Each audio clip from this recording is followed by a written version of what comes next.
true excitement of being here and finally getting to compete again. A lot of the events we show you this evening here in Lubbock will have championships on the line. What you're watching here is the men's 200-meter prelim, the first of 4 heats. As you see, our lane assignments.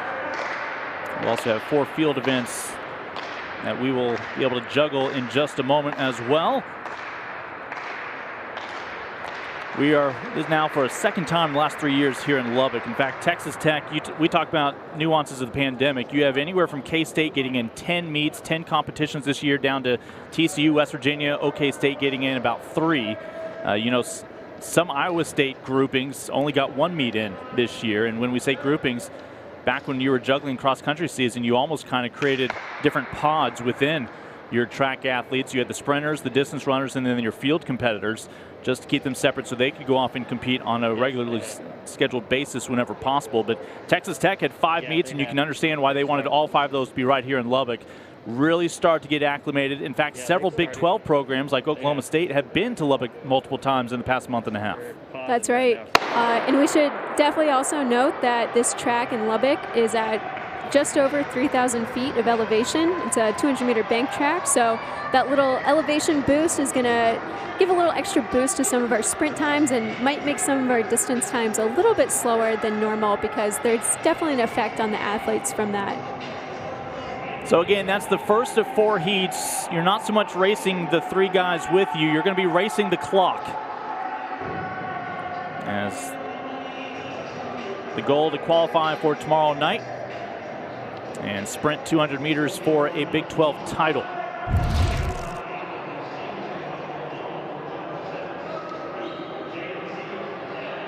As you see, Demarius Smith on the outside, Caleb Holben, the Longhorn, sandwiched in between the Sooners. Olajuwon Robinson, who I hope that was on purpose. Truly appreciate the big men of the NBA, with Olajuwon Robinson, one of the all-name performers, and then Isaiah Cunningham in that first heat for Baylor as well.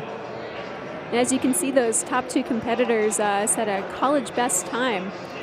Again, I think it's been really advantageous for some of these athletes to, even though maybe emotionally, mentally, it was hard to be away from competition for so long, they were able to get in these really intense training blocks without having to taper down and get ready for a meet or travel to as many races, except, as you said, in the past few weeks during the indoor season. Again, on the mid side, Iowa State picking up its first team title last year, and again able to do it in its own backyard. We do expect that door will be open, certainly for someone else perhaps to step up, perhaps even the home team this year in Texas Tech. But this is a conference this year that has 5 different student athletes who have NCAA leading marks. And of course, we look forward to spotlighting tomorrow Baylor's Casey Lightfoot, a world-class athlete emerging as one of your top pole vaulters. But a variety of young men have really made a name for themselves, women as well, that we'll see 8 total in the Big 12 named to the Bowerman watch list, leading the nation with 4 selections on the men's side and tied among all Division I conferences on the women's side with 4 as well.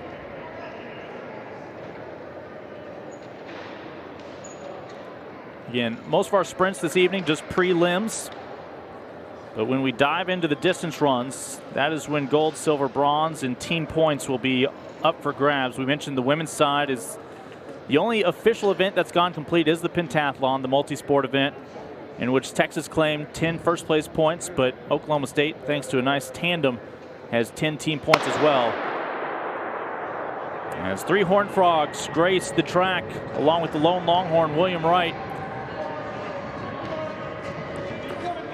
To advance to the final out of the 200s, it's going to be the top 8 times total. So there's no magic big cue for getting first in your heat. You can't measure yourself against the other guys. You really just have to race against the clock. And interestingly enough, Demarius Smith in that first heat, who had a time of 20:82, was still better than all 4 individuals on the track in that second heat. And the question is, can Demarius' time hold up against these next 2 heats, which will be rich with Longhorns and Red Raiders, a Jayhawk and a Horned Frog and a Baylor Bear will be sprinkled in as well.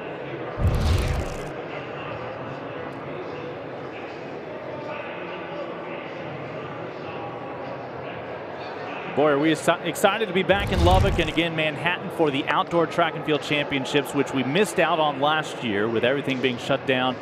You talked about the indoor championships as well as cross country, really forcing some coaches to make decisions. Obviously, it's an easy division for the Cowboys and Cowgirls out of Stillwater because they are hosting at that fantastic venue that was finally completed a little over a year ago. And they will be among the favorites in that national championship pursuit. Yeah, it's pretty interesting. I mean, some of the distance athletes who will even be competing today in the 5K just raced a couple days ago in a cross-country meet. You know, that obviously never happens. Iowa State's men were in action back on Tuesday. Along with the Cowboys and Cowgirls there at Oklahoma State. That's right, the Oklahoma State Winter Open on February 23rd. Molly Bourne of Oklahoma State won the women's 6K, and ICE Rodriguez of Oklahoma State won the men's 8K, both of whom I believe are scheduled to race in the 5K tonight. So quite a turnaround for them. So again, here on the Big 12 Indoor Championships, and just some prelims before we dive into the distance championships with the 5,000 meters for both the women and men, and then the DMR for both the women and men will be how we wrap up our night. We'll have a chance in a little bit to take you on a tour around the venue with some field events underway. And it's currently in the midst of the women's and men's long jump on dueling pits. You've got the men in the cage. You'll hear some thuds every now and then with the weight throw, and you also see the men at the pole vault pit right now. And that is where ultimately you talk about some of the world-class athletes featured in the Big 12. And you've got the indoor collegiate record holder in Casey Lightfoot for Baylor. This is the third of 4 heats for the men's 200, featuring John Mass of Texas, Ashton O'Connor of Texas Tech, Makai Harris of Texas, and Jacoby Shelton of Texas Tech. Yeah, at the moment, the time to beat is 21.22 of Caleb Holben, the Longhorn. And let's see if all 4 of them were able to do exactly that. Well, both Harris of Texas and Shelton of Texas Tech at the moment with qualifying times. Still hanging on, Demarius Smith from that first heat for the Sooners. And along with Matianga of TCU at the moment with the 3rd best time, but still 1 heat to go.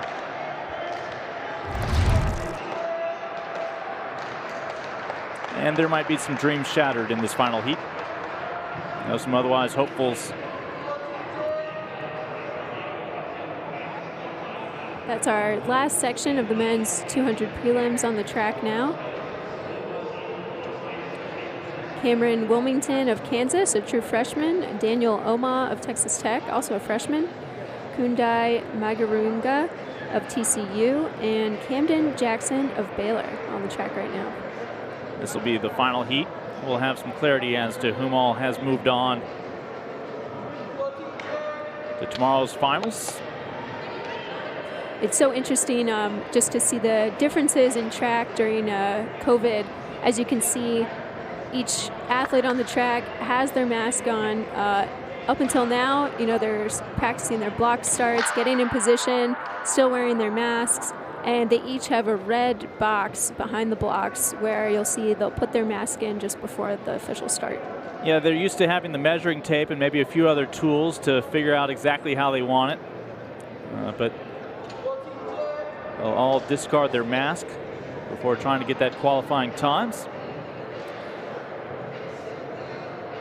You'll forgive us if we don't show a lot of crowd shots, as ultimately the Big 12 decided to pursue a safe indoor championship, which some conferences decided they were not going to be able to execute safely. But the Big 12 able to go ahead here in Lubbock, but doing so without anybody in attendance. And sometimes an exception has been made for family members. Certainly feel for those of you who are looking on to watch your son, daughter, brother, sister in an event here tonight and tomorrow. But great to have you with us. Most of you by now very familiar with the live stats Big 12 social media as well as the Big 12 website. Great places to find the links to those live stats, which are, to say the least, very thorough. Yes. No, everything except their social security number, I think. Fourth and final heat, trying to qualify for tomorrow night's 200-meter finals.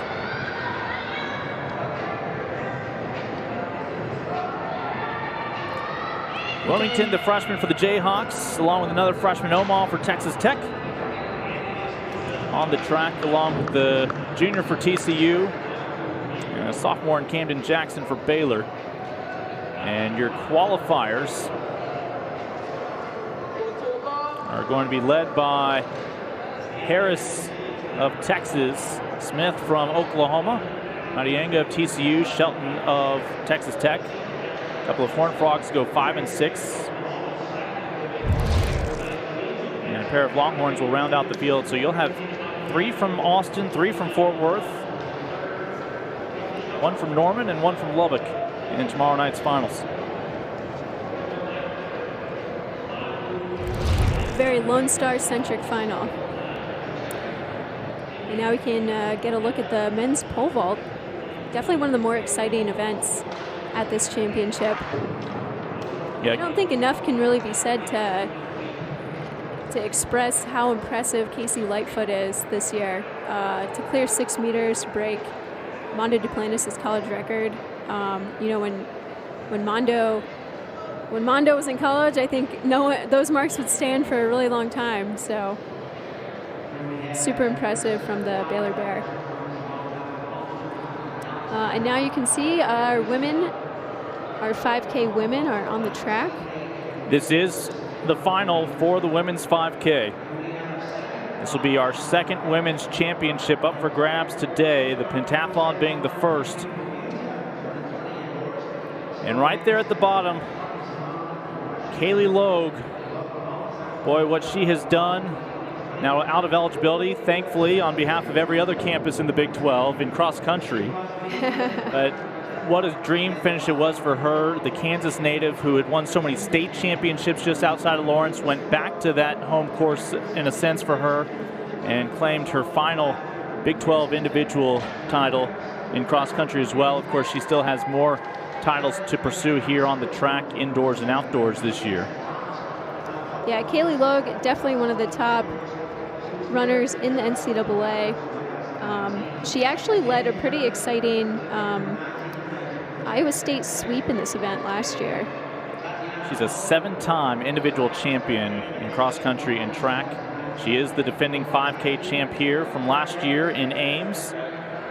That's right. Yeah, last year Kaylee Logue led 3 Cyclones across the line, sweeping those top 3 places in 16:29. Second place from that year, Abby Caldwell. She's graduated, but Winrose Chisang of Iowa State, 3rd last year. She's back. So can the Cyclones go 1-2 to repeat part of that sweep from last year? We briefly mentioned Kaylee's name at the top of the broadcast tonight because she was part of that tie for individual honors last year. That's right. Yeah, she won not just the 5K, dominated the 3K. I mean, she's definitely on another level from the rest of these Big 12 women's distance runners. She's one of the top runners in the country. You know, she actually, you know, raced, as we were talking before, a lot of these distance runners are balancing winter cross country versus indoor track, and she was second at the FSU Winter Cross Country Classic, only behind Ella Donahue of Stanford. So she's certainly one of the women who could go on to win the NCAA cross country title in March. You are watching the finals for the women's 5K.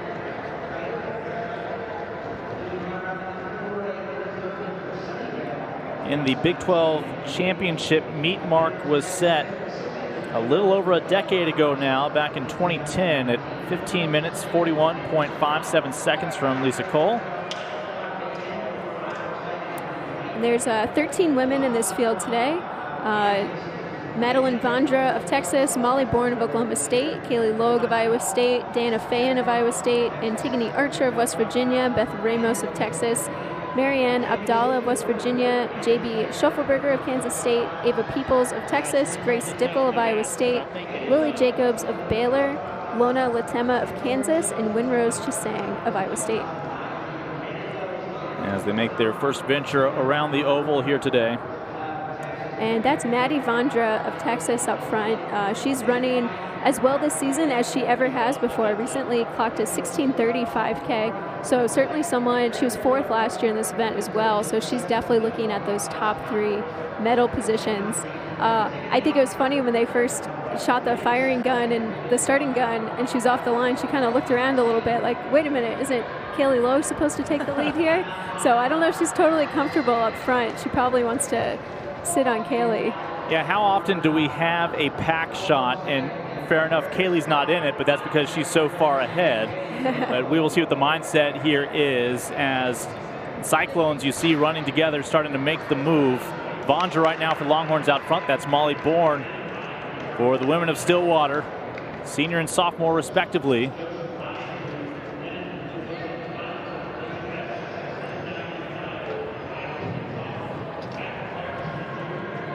Women's 5K, just a couple minutes old here. Great to have you with us on Big 12 Now.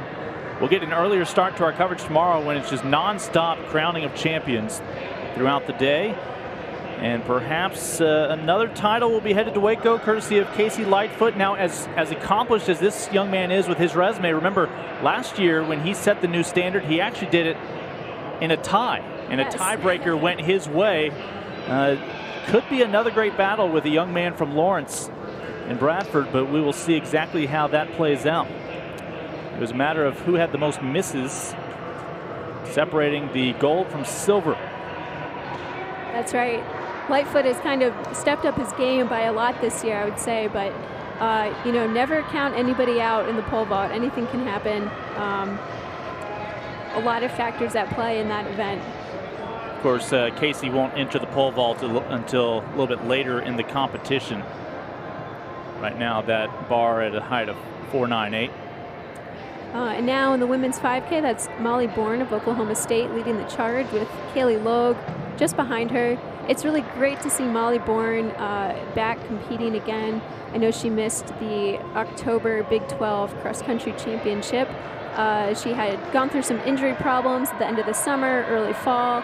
Coach Dave Smith wanted to get her back ready for cross-country. She wasn't quite there, but it seems as though her past few races, she's, I mean, run as fast as she ever has, really.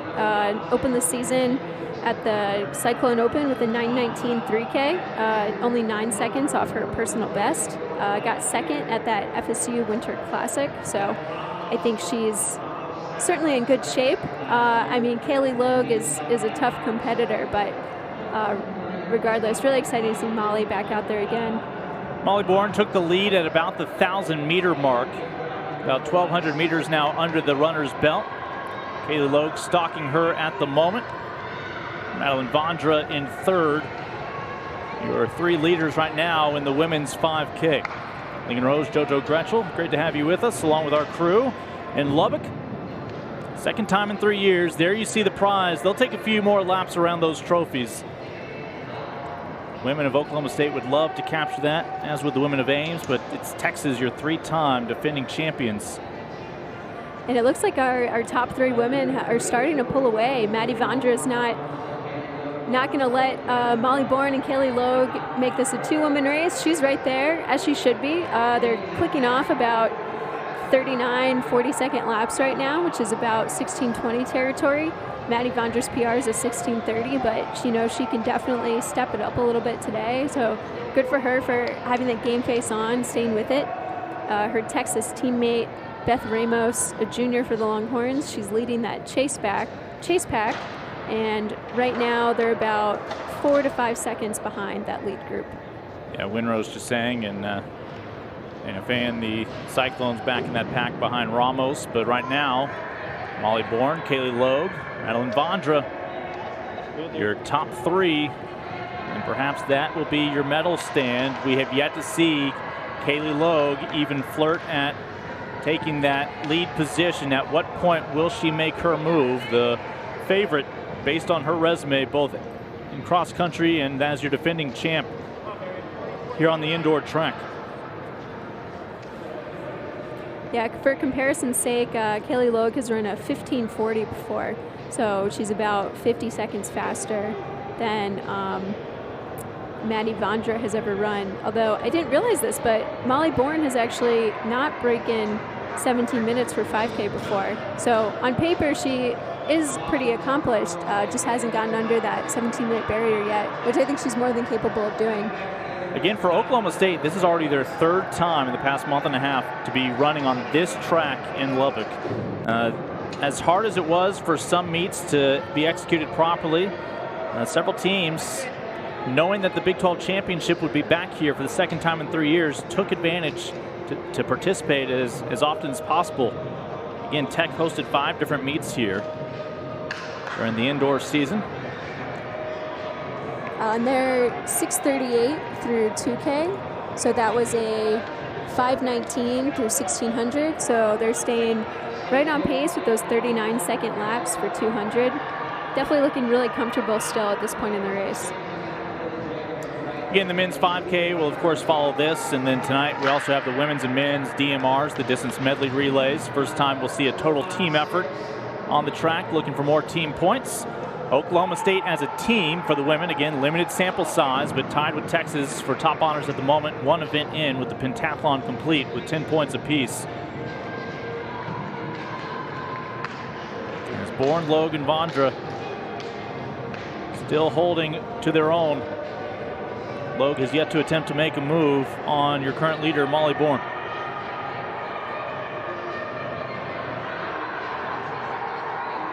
And this is actually Molly Bourne's first track race in almost 2 years. She did not run last year during the indoor season, so her last race was March of 2019. Wow. Those were the good old days. A little bit has happened since then.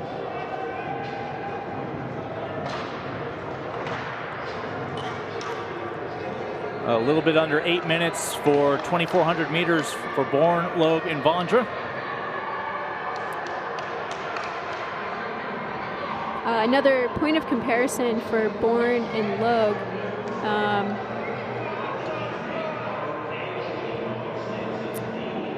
Kaylee Logue ran 20:09 at that FSU Winter Cross Country Classic, and Molly Bourne was about 30 seconds back of that in 20:39. So there's definitely a difference in cross-country course versus the track. Some athletes are more strength runners, and I actually would characterize Kaylee Logue as more of a strength runner who exceeds on the cross-country course. But something to keep in mind as we get to the later stages of the race, that Kaylee's probably a little stronger based on that head-to-head matchup. We'll see some of these competitors in the DMR later on tonight after they catch their breath. The men's 5K will buy them some time. Again, field events underway, which you can follow on the live stats at the moment. The women's long jump, the only other women's event right now. Men also with long jump, along the weight throw in the cage and the pole vault. Some of the marquee names for the men's pole vault have yet to get started. They will enter in some of the later rounds.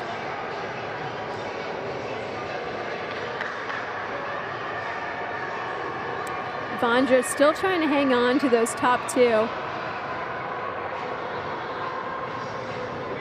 We're coming up on 3,000 meters. Molly Bourne just led them through in 9:58. So they slowed down a little bit to just over 40 seconds per lap, but overall still on pace to run in the about 16:20. And now Logue is going to challenge for the lead.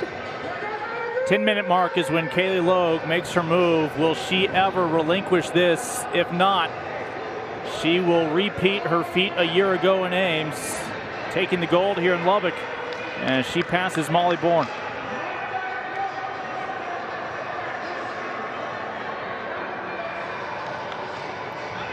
I mentioned this is a battle we haven't seen a lot of, outdoors or indoors.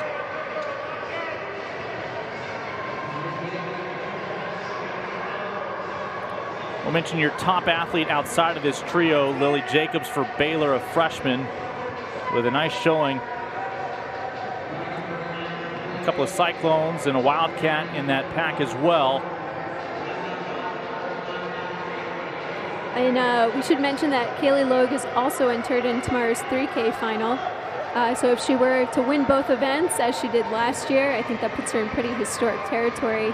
And also, of course, would put her in lead contention for that high point scorer award. Yeah, based on my calorie intake today and tomorrow, you would think I'm also doing the 5 and 3K, but just a different lifestyle choice, I guess. Logue and Bourne have made it from a 3-woman race down to 2, and Kaylee Logue, your defending champion, will try to make it a 1 Cyclone race. If she can continue to create distance between herself and the Cowgirl. So that most recent lap was a 38, so she is ratcheting the pace down a little bit, as you can tell. Biggest obstacle right now are your human hurdles of some of the competitors that they are lapping.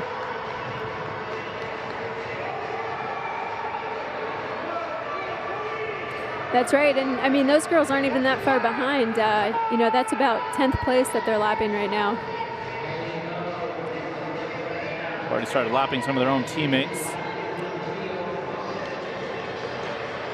Kaylee Logue, your leader. That bright orange jersey of Molly Bourne. She's in second. Madeline Vondra for the Longhorns, still in your top 3. But Kaylee Logue is living up to her own expectations and what we've witnessed from this Big 12 standout over the years. Again, we'll mention the meet record for the Big 12 championship, 11 years old now, 15 minutes, 41.57 seconds. Technically, she has run faster than that. Her outdoor PR, you know, on the screen you can see that 15:50, I believe, is her indoor PR, but outdoor she has run 15:40 before. But I think that's a tough one to do by yourself. Kaylee Logue. Also, don't forget, too, they're at, you know, just over 3,000 feet of altitude right now, which definitely makes these distance events a little sneakily tougher than usual. She's probably starting to feel like she did maybe 8 months ago during the lockdown when everybody was running in isolation. Logue just in a class of her own. It was about the 10-minute mark that she finally decided she would overtake Molly Bourne and has never looked back. About 4 minutes later. Now she's 13:11 through 4,000 meters, so she's got just 1K left to go. Still ratcheting that pace down to 38 seconds for that last lap.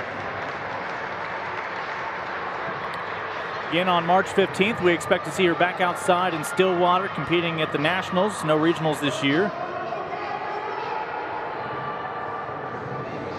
And she's put about 5 seconds on Molly Bourne, who's still running in second place, who's again about 10 seconds ahead of Maddie Vondra. And then there's a much larger gap to that second pack of runners, about 15 seconds. Yeah, Jacobs of Baylor, Shuffleberger of K-State, teammate Winrose Chisang of Iowa State, Ana Latima of Kansas in that next grouping. This might as well be a Logue family home video being shot, just following the one runner they're worried about. And she continues to lap the field. She's definitely one of those runners who doesn't necessarily make it look easy. Definitely, you can tell she's working for the win, but never fails to run away with it. You see here at the Performance Center, the football bubble attached, and that has allowed athletes to spread out and warm up away from the track.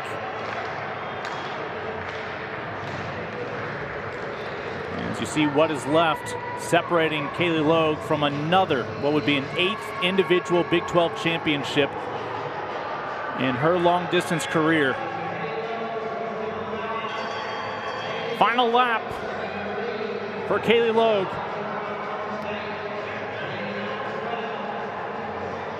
15:48 at the bell. Yeah, See how fast she can close this one. she was about 5.5 seconds faster than Molly Bourne, getting to that 4,800 mark. As Bourne should easily be a top 2 finisher. As another 15 seconds or so separates Bourne from Vondra in 3rd. Kaylee Logue will claim yet another individual Big 12 title, the 8th of her career, and going back-to-back here in the 5K. Silver will go to Molly Bourne with her collegiate best. Huge personal best for her. First time under 17:05 for Molly Bourne. Great run for her. Still a lap for most of these athletes. Madeline Vondra makes it official. She will complete the podium, taking 3rd for the Longhorns. You know, Molly Bourne's performance for the moment will inch Oklahoma State into 1st place with team points. Again, we're mindful this is very limited sample size, just 2 events complete.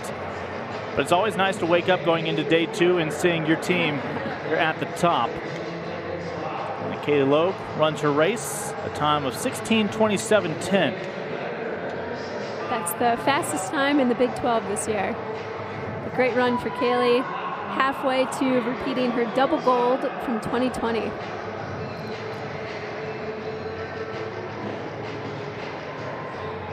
We'll mention her teammate Dana Fan finishes in 4th, just off the podium for K-State.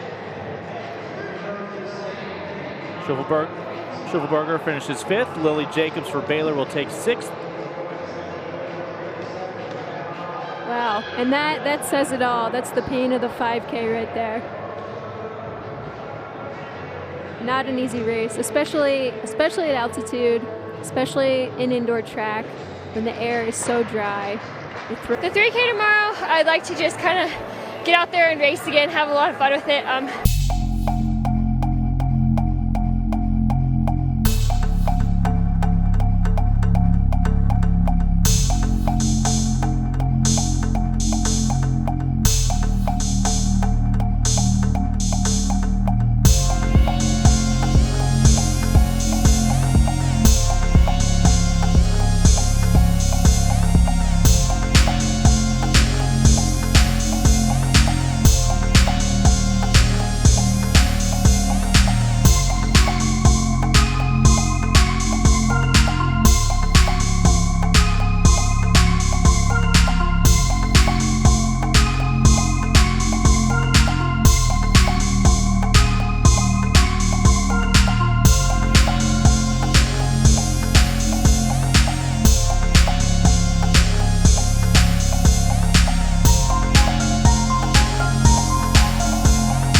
Crossed through 800 meters pretty shortly. I believe that was a 2:04.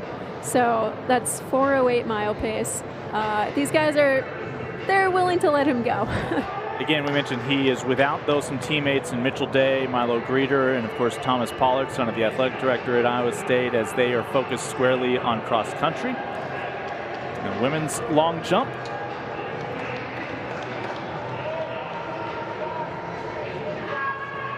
That's Tatiana Oholu of Iowa State, a junior for the Cyclones. That is her first effort on the day, as they've just gotten underway with the second heat. Your leader right now for the women's long jump is Ruth Usoro for Texas Tech, the senior, trying to go out in style. And she with a best mark of 6.48. And Chantoba Bright at the moment in second for K-State. Wesley Kiptoo, you got to keep a wide shot if you want to keep up with this man. That's right. I think the strategy tonight, go out hard, burn everybody off, and coast to the win. I think that's what he's trying to do. Because everyone knows coming in that he's the favorite for this race. He is a lot faster than these other guys, so they're all going to be content to battle for that silver, bronze medal position. This is officially the men's 5K, the first individual championship that will be awarded for the men, even though the heptathlon started hours ago. As you see Davis's effort for the Longhorns, and now one of her male teammates as well, and those dueling pits for the women and men, both underway, both with championships up for grab tonight. But we won't be crowning champions, of course, for the heptathlon until they wrap up the second half tomorrow. There is a Longhorn leading, and Alex Loving with a couple of first place finishes. See if he can match what the teammate of his, freshman, did in the women's pentathlon, and Lazavica. So that's, I believe that's a 4. Okay, he hasn't crossed yet. No, that was the mark. Just under 4:15 for the opening 1600. He has a 10-second field on Isai Rodriguez, who came through in 4:23. The rest of the pack is a few more seconds back at 4:27, 4:28. And Cooper Schroeder of Kansas State, a sophomore, leads that second chase pack. He's run a 13:57 this year.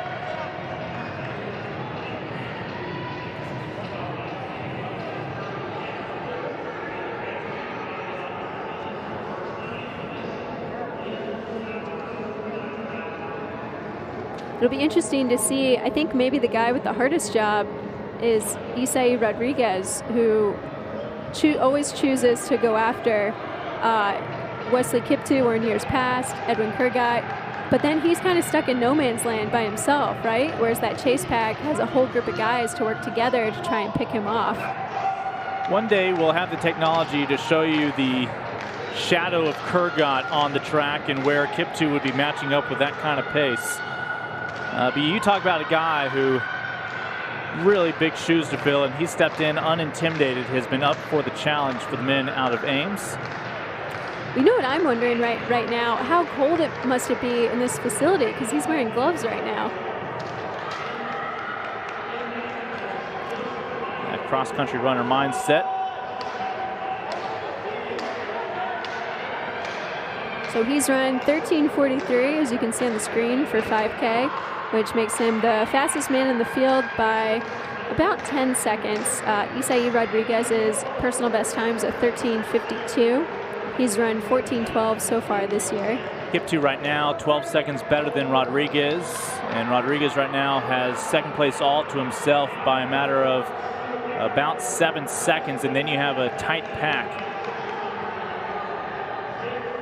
Cyclones, Longhorns, Cowboys, Wildcats, and Jayhawks. And that second pack is where things are going to be interesting. Those are where the guys are battling for team points. And like you mentioned earlier, you know, there's not as many Cyclones in the mix, and usually this is where Iowa State picks up a ton of points, as in last year, how they won their really exciting first indoor title. It was Kurgat last year who had those 26 points to lead all individual athletes on the men's side for top honors for performing. In his absence, obviously, out of the indoor eligibility and the fact that a lot of the distance runners won't be here, it's going to be tough for Iowa State to defend their team title, but there's a decent chance that with the first event complete after this 5K, they will at least briefly be in pole position. Yes, that's right. Isai Rodriguez still in second, and now you have two Cyclones eyeing podium finishes as Ezekiel Kabichi, the sophomore for Iowa State. Alex Meyer, your second fastest Cowboy right now, and all of a sudden it's reminiscent of the cross-country championships. Remember when we we had that tie that had to go to a tiebreaker that went the way of Iowa State. The top 5 finishers on both sides, separating them from the Cowboys. Yeah, these two teams are always really fun to watch battle. Definitely two programs that really invest in their distance squads. Always pretty evenly matched up front, and depth-wise, always pretty awesome. It looks like one runner just hopped off the track. There's a shortcut. Yeah. Pick up a red shell along the way. I think that was Victor Shitsama of Oklahoma State who just stepped off the track. You've got 2 Cyclones, 2 Cowboys, and 2 Longhorns in the top 6 right now. Wesley Kiptoo trying to lead the Cyclones to a sweep of the women's and men's 5K. Kaylee Logue able to defend her title a little bit earlier tonight. Great chat with her.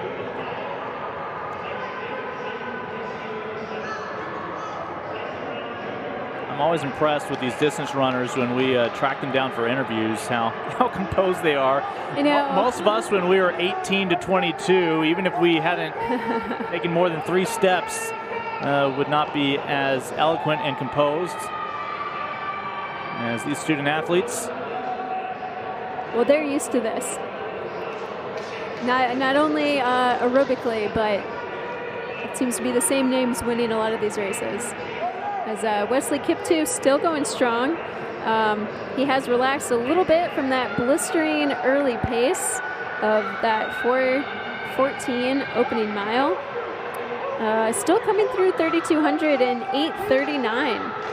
So right now he's just clicking off 33s and 32s on this 200-meter bank track in Lubbock, Texas. He's grown his lead almost to 20 seconds now, 19 and change. Eastside Rodriguez, again, still 7.5 seconds better than 3rd place. Kibichi still looking to make it 2 Cyclones atop the podium. That's right. Although Kibichi still hasn't quite shaken that chase pack. Alex Mayer of Oklahoma State still hanging on. Although the next pack is the 2 Texas runners, Yassine Abdallah and Haftu Knight. A true freshman and sophomore racing together just a little ways back. As you can see in the corner of your screen, they're working together. Again, most of the men's events that have already taken place today have been prelims, trying to qualify for tomorrow's trips around the oval. We do have some other men's finals underway. It'll take a little time to progress through some of the field events, but by the end of tonight, we will have crowned a men's champion in the long jump, the weight throw, as well as the pole vault. The women's long jump underway right now as well. Now this is a pretty incredible performance. Wesley Kiptoo is now lapping the number 5 and number 6 runner in the race. He's really on another level tonight. Yeah, again, his strategy was not to buy himself some time drafting anybody. He decided to get out well ahead of the pack the moment that this race got started. That's right. Whereas Kaylee told us it was all about being strategic, running a championship race, biding her time, waiting for that right moment. Wesley Kiptoo is all about running his own race tonight and setting a fast pace, feeling the pain. He looks strong though. I think, you know, look at his cadence. His shoulders are still very upright. He looks very comfortable. He's eclipsed 4,200 meters, the only one to do so far. We'll see if that advantage has grown. Fewer than 800 meters still to go here in Lubbock. Second time in 3 years. About an 18-second separation between Kiptoo and Eastside Rodriguez in second. And now Alex Mayer of Oklahoma State has moved up into that 3rd place position, passing Ezekiel Kibichi. So 2 Cowboys in that, taking up those podium spots. Valuable points on the line. And when we enter tomorrow, we will have already crowned 4 champions on the men's side individually. Make it 5, pardon me, when you include the DMR.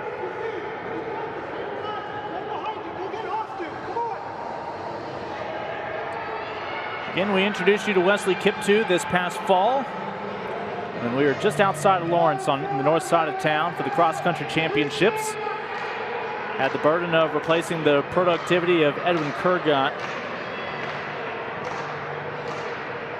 And they found themselves a good one. It'll be really interesting to see how these two run together during the outdoor season as well. Edwin versus Wesley, who would you take outdoors? I would take that meme of Spider-Man pointing at himself. That's good, yeah.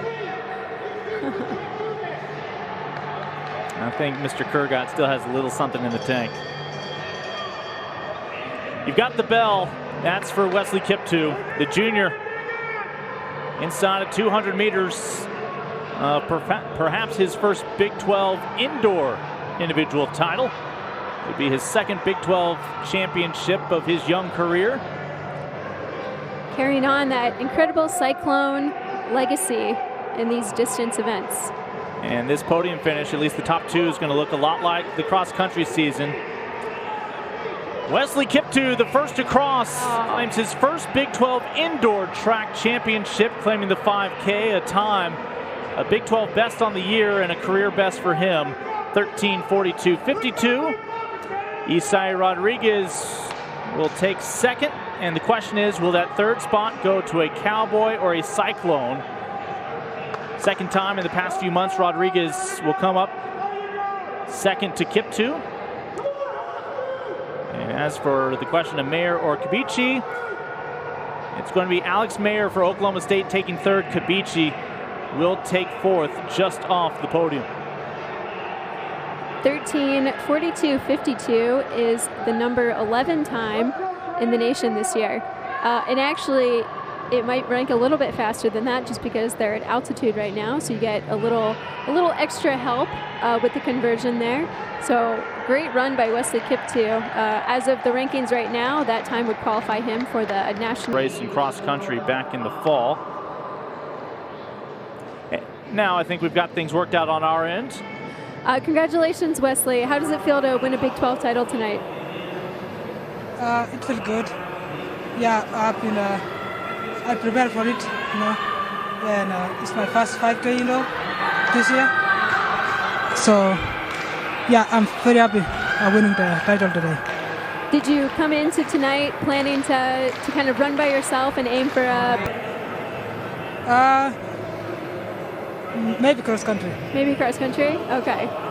Awesome. Yep. Congratulations. Awesome run tonight. Incredible performance. And good luck with the rest of your season. Thank you so much. So Wesley Kiptoo takes the 5K, indoor track and field championships for the Big 12. We're mindful our viewing audience isn't just family members, fans, and friends. We may have some of our competitors already back at the hotel because we got started early, including with the multisports. Men's heptathlon earlier today, Alex Loving ultimately would take top honors in the first event, the 60 meters. He would claim the long jump as well. He would have 4 top 5 finishes. That has him in the driver's seat going into tomorrow and probably already in the hotel bedroom right about now, maybe streaming a little bit of Big 12 Now. Alex Loving, the junior for the Longhorns, again would take the 60-meter sprint. You would see a 5th overall, clearing the bar of 1:9.7. Your best high jumper among the heptathletes, clearing the bar at 2.8 was Cole Watley. Coming up tomorrow will be the 60 men's hurdles, along with pole vault, and then the 1,000 meters around the oval. Your standings there. And again, obviously a lot can change with those 3 vital events, but Loving, thanks to those 2 top finishes and 4 top 5 finishes, is leading the way. Of course, we saw a fellow teammate for the Longhorns claim the gold in the women's multisport, the pentathlon, as well. Our first batons of the day means it is time for our first team event of this 2-day championship, the women's distance medley relay, the DMR.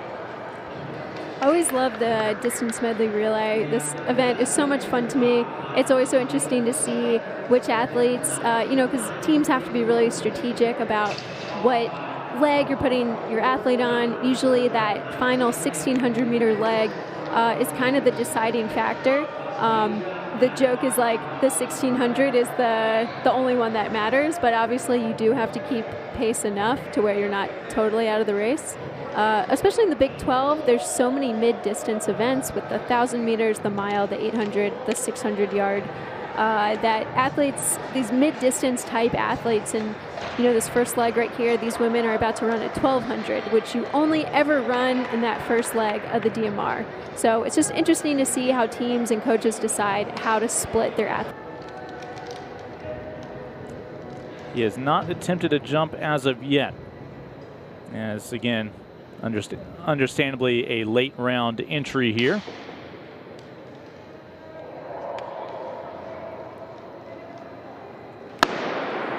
Distance medley relay for the women underway here in Lubbock.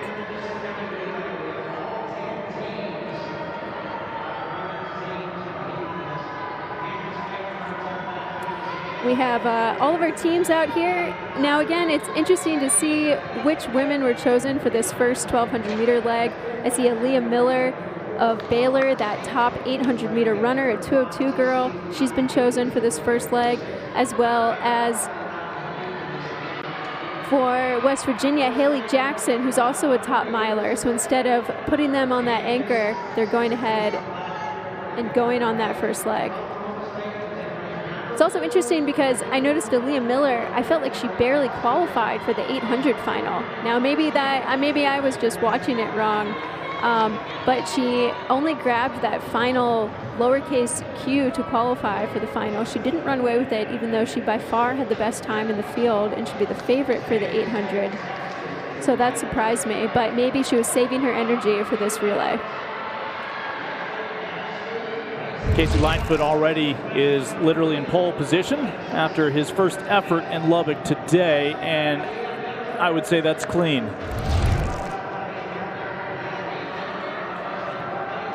Wildcats out in front. They have the foursome tonight of Hannah Stewart, LaVon Stevenson, Sydney Burton, and Cassidy Johnson. And for Baylor, you mentioned Miller, Brianna Garcia, Maisie Larson, Celia Holmes, the quartet tonight.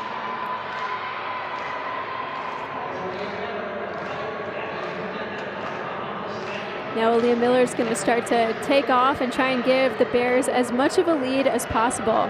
Again, these races always come down to that final 1600 meter leg. However, the 1200 leg can put some good distance out in front of the other teams for the rest of her teammates to coast off of. Oklahoma State with Gabby Henneman. I think last year in the women's DMR final, this was the strategy imposed by the Texas women who ended up winning. Their top middle distance runner, Catherine Gillespie, they actually had her run that 1200 leg instead of the 1600 leg. And she was able to gap the field so much that the rest of the Texas women were able to just run by themselves, maintain the lead, and ended up going to victory. So I think that's the same strategy that Baylor's doing here today. Again, for the Oklahoma State women, this is their third time already running in Lubbock today. But Miller, a headliner for Baylor, leading the rest. It looks like we missed that 800 split, but we should be able to get the rest of it.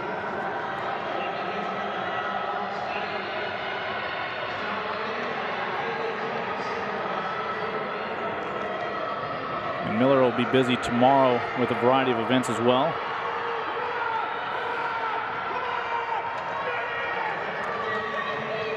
Miller's your one remaining Bear from that 2017 Big 12 title team. And if you recall, all the way back then, she wouldn't find out till afterwards that she had done so with a broken foot. Baylor the first to get the exchange. So Brianna Garcia out there for the Bears, inheriting the lead that Miller established for her. Now can they pull a Texas? Can they run away with it just like the Longhorns did last year? The Longhorns just teased them. West Virginia at the moment in second, Oklahoma State in third, Longhorns in fourth. With Patterson, the Longhorn, on the track now. Constantine for West Virginia.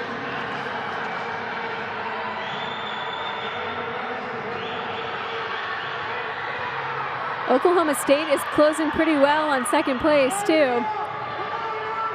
Here comes Oklahoma State. I mean, those Oklahoma State girls are always really strong in the mid distances, so I think we could see a mix up here. That was about a 58-second 400 split for Baylor. Not quite fast enough to really run away with this thing. I think we're going to see a pretty competitive final over the next 2 legs. It's Galvadide there for the Cowgirls. Behind the Bear and the Mountaineer. And here comes Texas with Patterson. Actually, that's Valerie Tobias for Texas. You're right. Third leg. We saw her run a really strong 800 meters earlier today in the prelims. Wire for wire by herself, I believe the final time was 2:07. She's run at 2:05 this year. So I'd venture to say I think she has the top 800 speed in that pack right now. And there she goes, just moving up on the field, biding her time for the perfect time to start to gap them. She'll move past Maisie Larson of Baylor, as well as Stephanie Moss of Oklahoma State. Moss will settle into second. And it's Jo Lauren Keene for West Virginia among the top 4.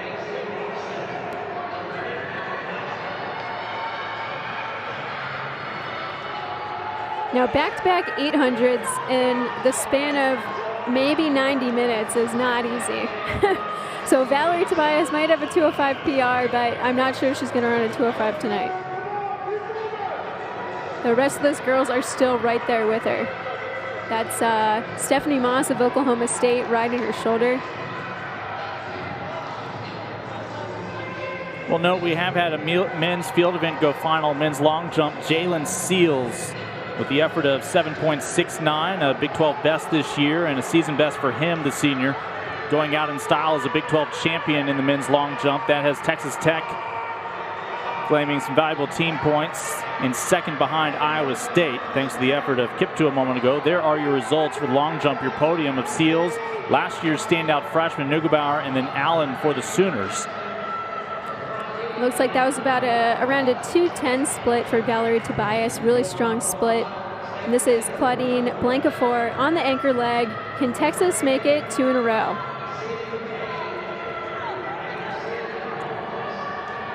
Cobb, the anchor for Texas Tech.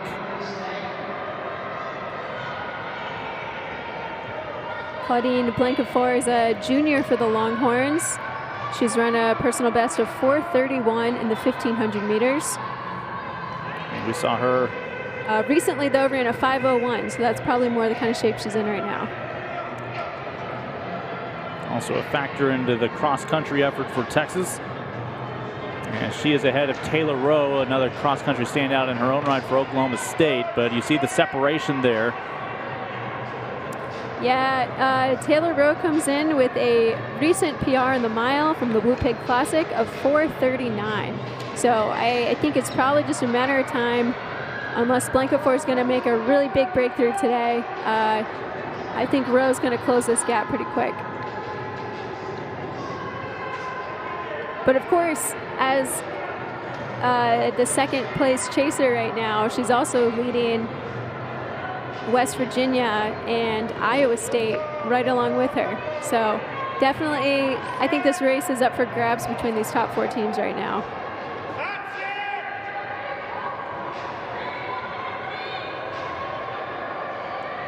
So Blancafor for the Longhorns, closely followed by Rowe for the Cowgirls. For West Virginia, that's McCabe. And for Iowa State, Gourier. And this should be quite the finish. And the women's DMR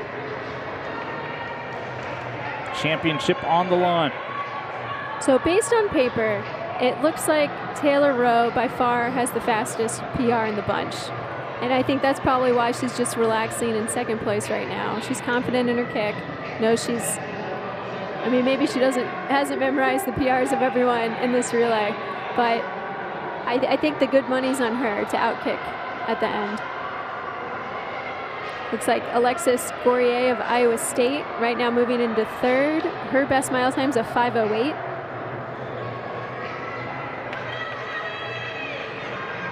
But then again, crazy things can happen on relays.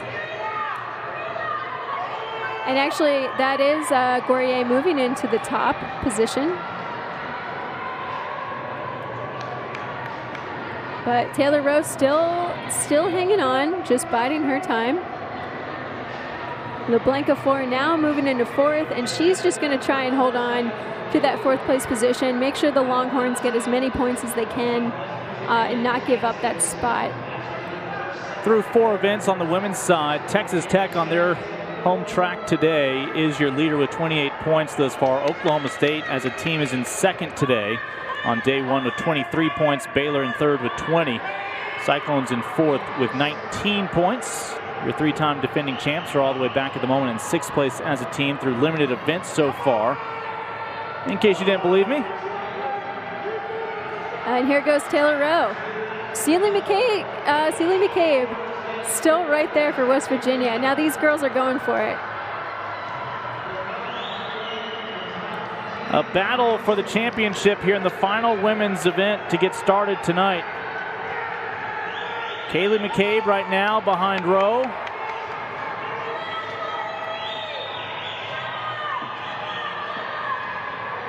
You mentioned on paper this is Rowe's race to win. Can she bring it home for the women of Stillwater?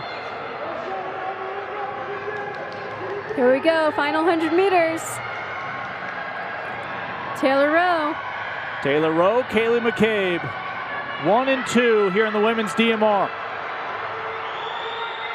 Does McCabe have a little something extra with the finish line around the bend? Oh, she's trying to swing wide.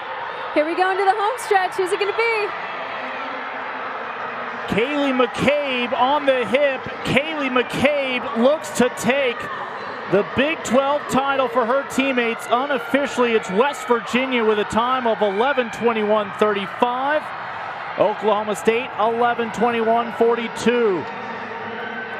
McCabe able to outduel Rowe at the finish line. That was an incredible finish. Longhorns take third. K-State just off the podium fourth here in the DMR. It looks like that was a 4:43.5 split for Kaylee McCabe. Awesome run for those girls.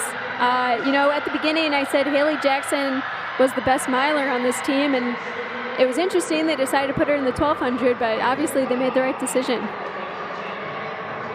Now they have the rest of the night to catch their breath, get ready for tomorrow as they run their final race here on day 1. But it's Haley Jackson, Tessa Constantine, Jo Lauren Keene, and Kaylee McCabe, the fourth of whom in that quartet, able to overcome a deficit. Her teammates kept it close enough to edge Rowe and the Cowgirls for gold. Hey, nice job for Texas, too. You know, Claudine Blankenfor was in a tough position at the end. I felt like her main job was to hang on in fourth, but she's able to move up into that last podium position. We step aside here in Lubbock when you rejoin us at the Performance Center. Still a few more field events wrapping up and perhaps a chance to chat with another champion. And it was you and the 3 other girls in a tight pack. What was going through your head? Well, I knew like my team had given me a great position, and I just wanted to stick on the top girls and then just relax right into it and then see what I had left at the end. Were you confident coming into this that you guys could win the whole thing? Yeah, I think we knew we had a good team, and we raced last week and as our first one, and so came back with more confidence this week and just had to be competitive. How did you decide when the right time to strike was and take the lead? My coach kind of just said sit behind, and then I really knew in the last 200 meters I had something less and then something left, and then just tried to kick around the last bend and see what happened at the end. And after all the challenges of this past year, what does it mean to you and your teammates to start off day 1 with a conference title today? I think I can speak for everyone. It feels really good. We've been working hard, I guess, since last year, and we're lucky enough to have a team come together and have this opportunity to kind of show what we put together, which has been really great. That's awesome. Congratulations, and good luck with the rest of your events this weekend. Thank you. Again, Kaylee McCabe, along with her championship-winning teammates in the DMR, Haley Jackson, Tessa Constantine, and Joe Lauren Keene. And just a moment ago, Mr. Lightfoot was able to have another pass.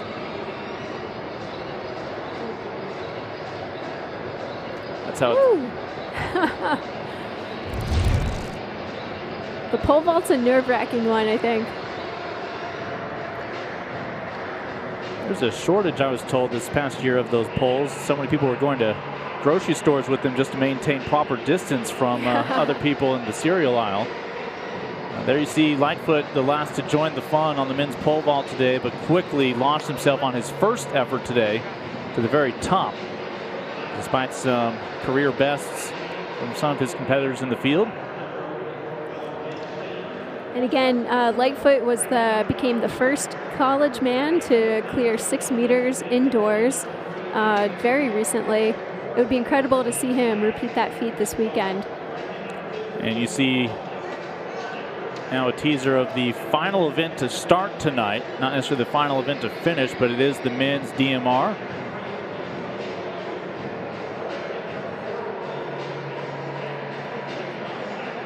I hope we get another battle like the women's race. That one was fun. It ended up being kind of the opposite of Texas's win from last year, where they just kind of ran away with the whole thing, like you sometimes see in distance races. Definitely fun to see someone kick another team down. So let's see what we get with the men. Again, the unique nature this year is even if you had a quartet that maybe set a school mark during the year, there's no guarantee that's the group you're going with here tonight, because again, with these distance runners really are juggling as much as anybody. And so, like for Iowa State, for instance, you've got Gomez, Gentile, Lamong, and Kiptu, who broke the school record at the Razorback Invitational earlier this year and did so well that they were number 2 nationally in the event. But I don't suspect that will be the foursome we see for the Cyclones here in the DMR. Of course, last year they had Gage Clay on that winning quartet, but cross-country overlap. As a result, you've got a shuffling, and you'll see how that affects some chemistry out there.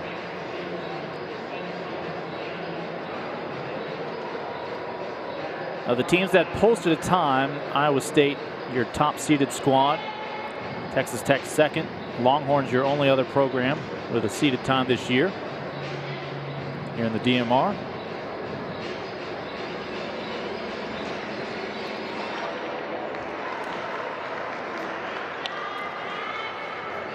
So Kate Hewlett for Baylor will get things started for the Bears. David Thompson for Iowa State. Paul Sherrill for the Red Raiders. Drake Young for the Horned Frogs. Graham Santilli for the Sooners. Graydon Morris for the Longhorns. For the Cowboys, it's Juan Diego Castro and Mike Rollinger for Kansas State.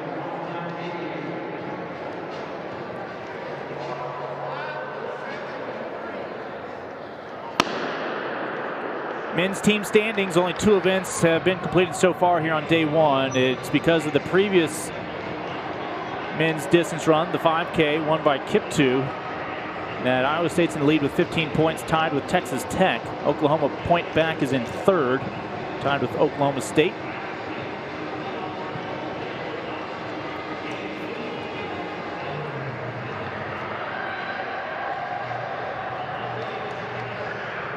And that's Juan Diego Castro of Oklahoma State running to the lead.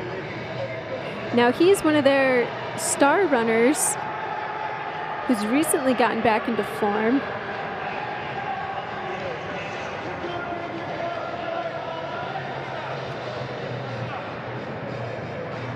Originally from Costa Rica, he's a junior for the Cowboys. Yeah, when we all were told we had to put off haircuts for a few months, we were hoping that was going to be the end result. A lot of us not so fortunate. Yeah, not all of us are blessed. Has some great volume. It is Juan Diego Castro, the first leg for Oklahoma State, out in front.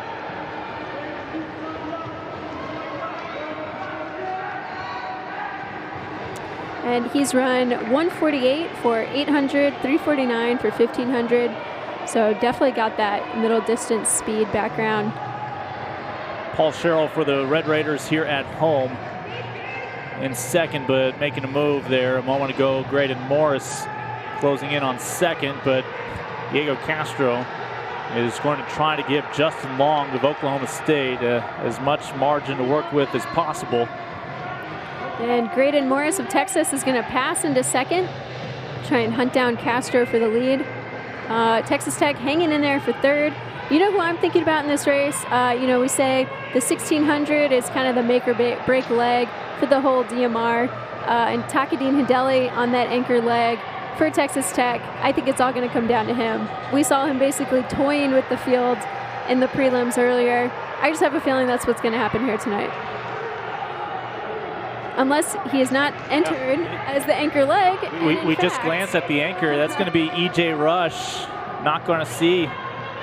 See, you never know who they're going to put. Sometimes I assume, they're going to put their strongest runner possible.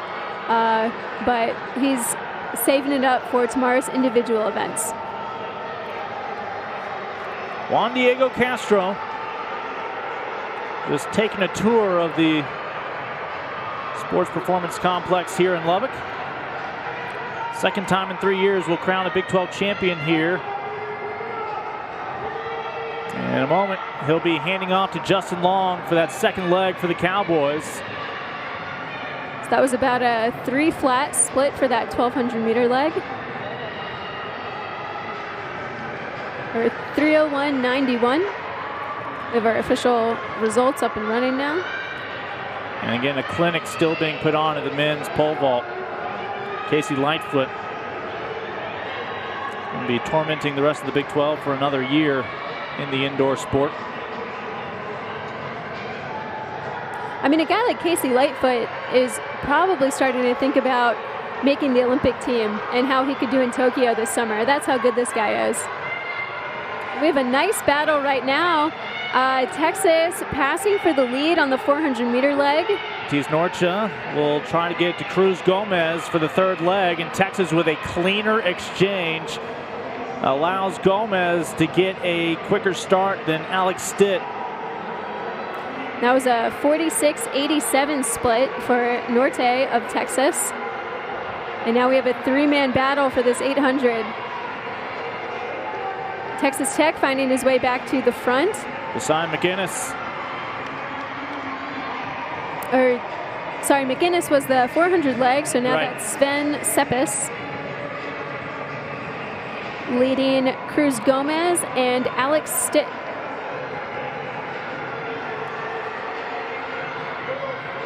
The Red Raider, Cowboy, and Longhorn right now. Your top three.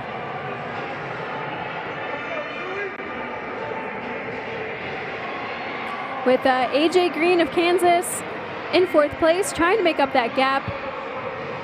Is it too late to get into podium position for the Jayhawks? So the Red Raider can take advantage of his home track. Red Raiders do own the facility mark here for the DMR. They set it earlier this month. Their stick goes to the front. Just 1 week ago. As the Cowboys, who hold the Big 12 meet records 6 years back. Stitt, Gomez, and Seppes.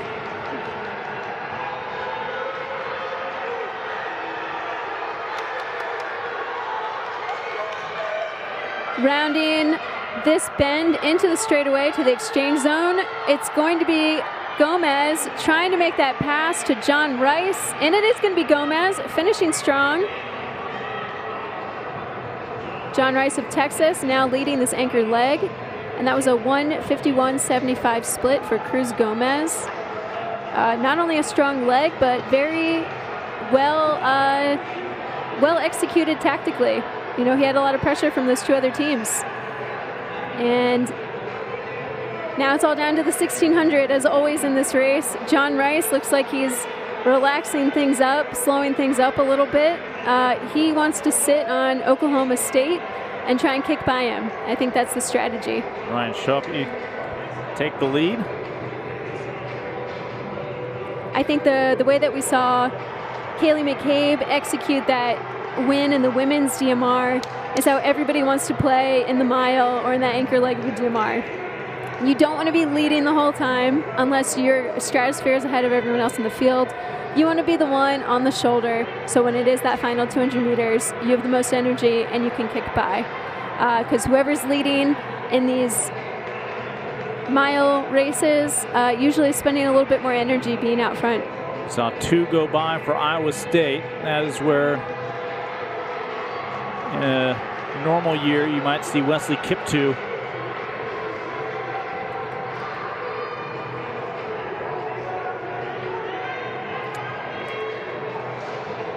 so Shoppy as well as Rice, the Cowboy and Longhorn, prohibitive favorites now to finish 1-2 in either order in the men's DMR.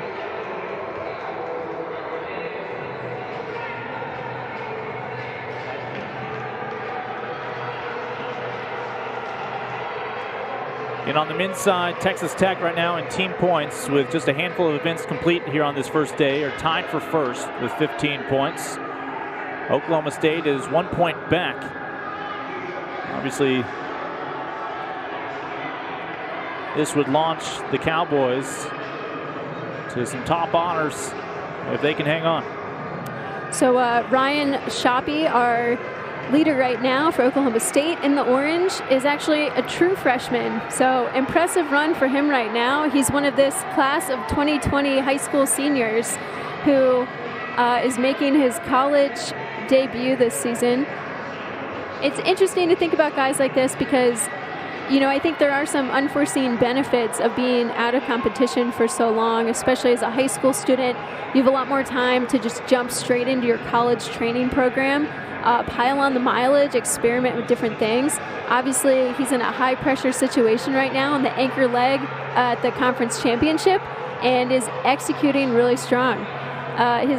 He's originally from LaPorte, Texas, so it's a Texas native against a Texas Longhorn, and his PRs are 155 for 800, and he's also run. It looks like he's also run under 410 for the mile. Now compared to John Rice, who is a senior at Texas, I believe a fifth-year senior, his PR is 411 for the mile. And so Shoppy might have a slight speed advantage in this situation. As you can see now, he's starting to pull away. I promise you, we're not just showing you the same jump for Lightfoot. He continues to clear the bar with a meaningful margin.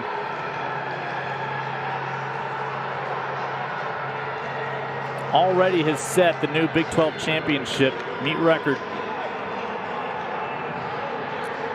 And it's not a matter of if he'll claim gold, but it's a matter of how high will he set that bar for the next Big 12 competitor for years to come. Ryan Shoppy of Oklahoma State running away with it. Incredible finish there. I believe that was 9:48 final time, 9:48.71. That was a 4:05 split on that 1600 leg. John Rice of Texas holding on for that second place. He split at 4:09 to help the Longhorns across in 9:51.85. It'll go Oklahoma State, Texas, and Kansas 1, 2, 3 in the men's DMR. Ryan Shoppy with the anchor honors. Coming through, capturing the gold for teammates Juan Diego Castro, Justin Long, and Alex Stitt. Again, that time of 9:48.71. Bettering Texas's finish at 9:51.85. That's a really impressive run for a true freshman, I think. Some freshmen who have arrived in Lubbock this week really just running their second or third ever collegiate race. Yeah, no fear. You know, I think, I do wonder, you know, how the pandemic and the shutdown have kind of affected athletes' mentality. And I think some people approach it with a newfound joy and just taking every race as if it's your last. And as we mentioned, of course, that propels Oklahoma State as a team to the top of the standings. So right now, both the men and the women of Stillwater, Oklahoma lead For the women, it's through 5 events. For the men, it's through 3 events. Men have a 4-point edge on Texas Tech. The women have a 1-point edge. And, well, here is Ryan and his championship-winning teammates. JoJo? Wow, congratulations, guys. Ryan, Thank as you. a true freshman here tonight, anchoring your team to a conference title, is this a position you thought you'd be in right away? Not really. There's a lot of great guys on this team, so just to be put in this spot is very special. You know, we push each other in practice every day, and I think everybody's deserving of this spot right now. Did the group of you guys come into this race expecting to win the title tonight? Yeah, we wanted to win the title, but we also wanted to get a national qualifying time. I think we did enough to do that, so I'm proud of the guys. We worked hard for this, so yeah.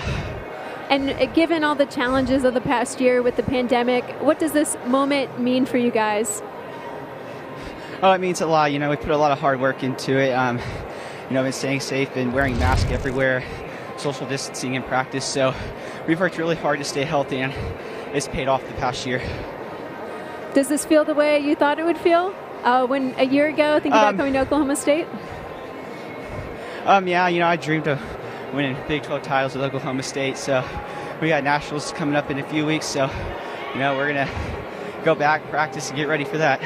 What's the goal for nationals?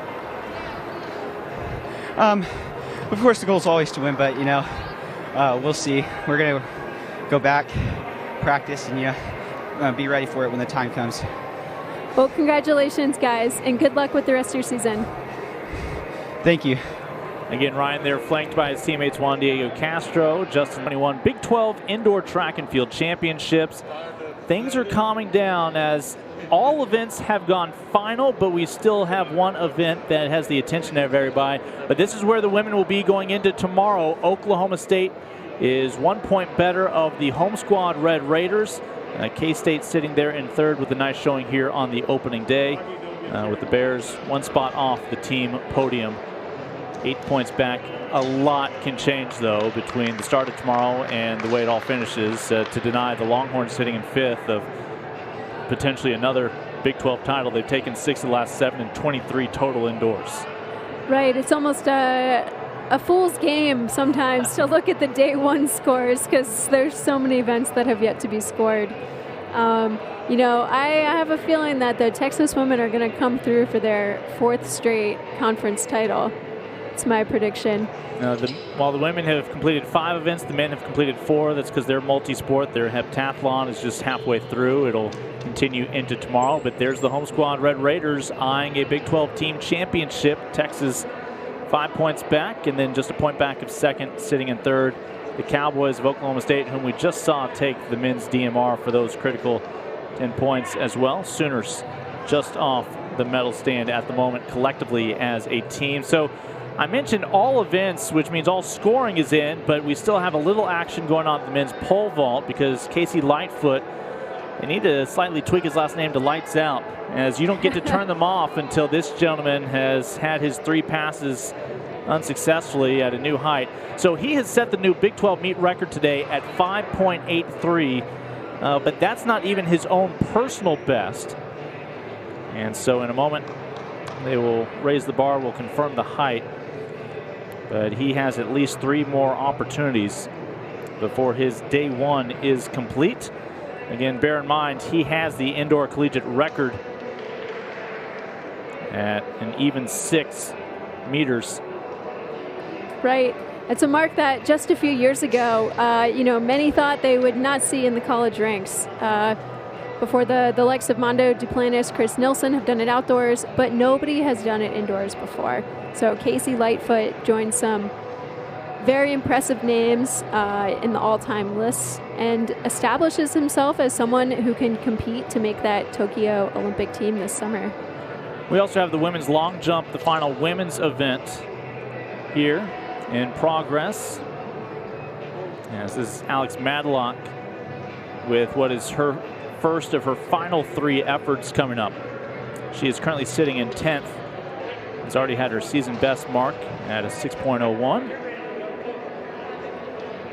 Your leader in the women's long jump right now is Usoro of Texas Tech, along with teammate Monet Nichols, a pair of seniors for the Red Raiders.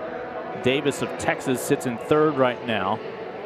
None of them have had their 4th round jump. Again, they are just now getting back underway. Here is your first champion crowned of 2021.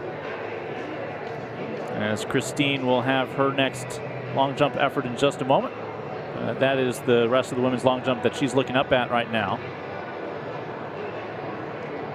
Busy day. It's kind of wild to see her competing again. A true freshman for Texas. Not just busy, but long. She was in the very first event of the day when she came through with the highest pentathlon point total in 6 years since Lindsey Vollmer of Kansas back in 2015. You know, these multi-event athletes, most of the events are very power-based, short sprints, throws, jumps, but they got to have a lot of endurance as well because you're competing for hours. And then Christine's coming back out and doing the individual event as well. Just to appreciate some of the things we've seen today. After Edwin Kurgat gives way to Wesley Kiptoo, we saw the Iowa State men claim the 5,000 meter event for a 4th straight year. Only Colorado, previous members of the Big 12, have done that before. And they did it twice, most recently from 05 to 08. West Virginia had never won the DMR until a young woman named Kaylee McCabe helped anchor the women today to a furious comeback at the end. And Texas Tech has set the Big 12 championship record at 21.59 meters, breaking the previous mark of 21.54, set by Kelly Clossy of Texas Tech in 2012. Everything season as usual. So again, Lightfoot already has the championship, but he wants to put all of the records well out of reach. It was earlier this month he set the record here in Lubbock, and we are being told he is human. As confirmed by the visual, that's his first strike. Again, indoor collegiate record holder with that performance earlier this year of 6 meters. A 7-time Big 12 Indoor Athlete of the Week, 2 times national honors this year. Looking for his 3rd indoor championship in the Big 12, the junior. Unlike last year, he's not going to have to have it come down to a tiebreaker for that gold medal. Remember last year how Zach Bradford of Kansas technically tied him. But because Bradford had slightly more misses than Lightfoot, Bradford had to settle for silver. And that was a guy who, if anybody was going to push Lightfoot, it looked like it was going to be him. Coming into today, 9th in the country, Zach Bradford, who does settle for silver this year. Teammate Kyle Rogers of the Jayhawks will complete the podium for the pole vault. This is Simone Washington, the junior from Oklahoma. She sits in 7th right now. Can she fare better than her 2nd round 6.23 effort? This is her 4th round jump.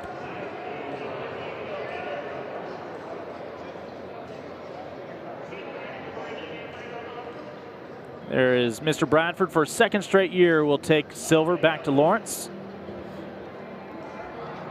Bradford, who owns 8 of the top 10 vaults in Kansas history, really has left his mark, and again was number 2 this nation, and well, right there next to him, the reason why he wasn't number 1 in the country this year with his 5.75 performance.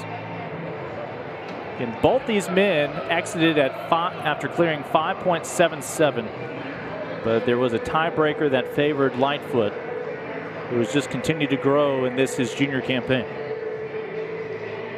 And this is Tasia Price of Kansas State, a senior.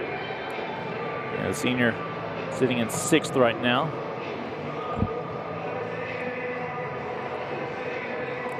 Can she fare better than the 6.32 that has her really tied for 5th? Again, Ruth Usoro, who still has 3 chances left, is one of 2 Red Raiders atop the women's long jump. Monet Nichols also still has 3 more tries. Tasia Price with that last jump of a 6.22 will move up a share on a tiebreaker at the moment with Essence Thomas. As here is Bright.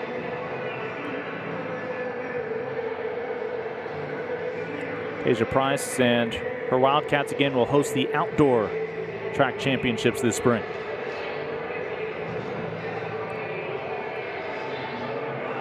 And she'll have a fault. Unable to move into the top 3 just yet. Still sitting in 4th.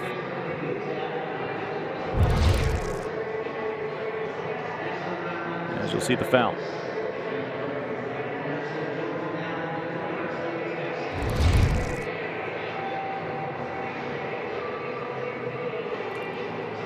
Tara Davis sits in 3rd. Now, Tara Davis has had a long journey to the Longhorns. Originally started her career as an All-American at the University of Georgia, transferred to Texas, had to sit out a year, injuries, COVID, but now she gets to wear that uniform with pride. And we'll see her again tomorrow in the hurdles as well. And Davis already sitting in the top 3. That was her 4th round effort with 2 more to go.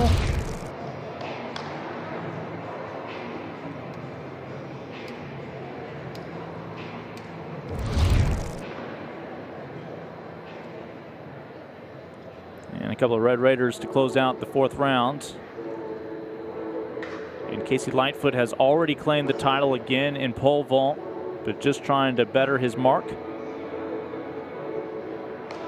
Tara Davis has just, with that last effort, you hear the cheers. A 6.68 puts her in 1st.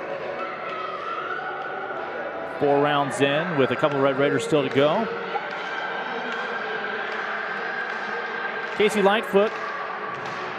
Here's Monet Nichols, who got bumped down to 3rd with Davis climbing a moment ago. Her best mark today, a 6.46. Teammate Usoro, 6.63, sitting in 2nd. She is clean. We'll wait for the tally. There's Casey Lightfoot again. In a moment, we'll have his 2nd pass.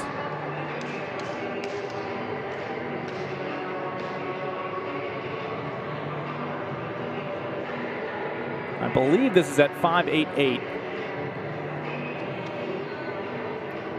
He has cleared 6 flat this year for the collegiate record.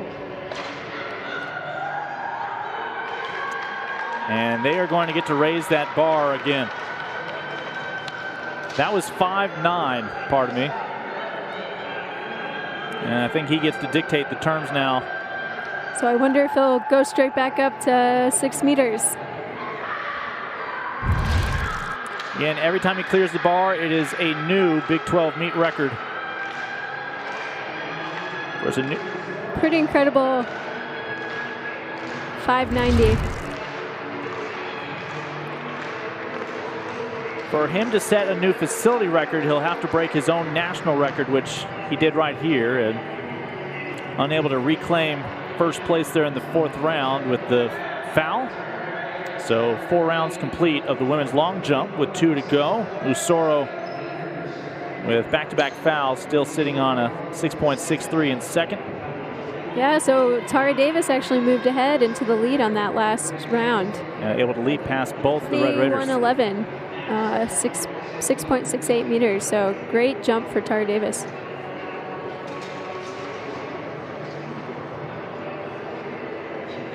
And 12 women advanced to the final here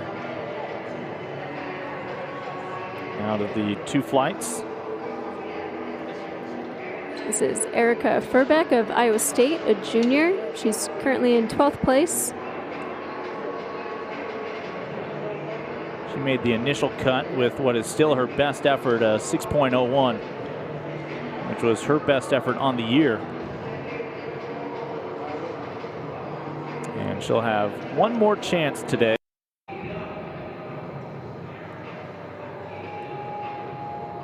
Lightfoot living up to expectations. And again, forgiving the pun, set a high bar for himself.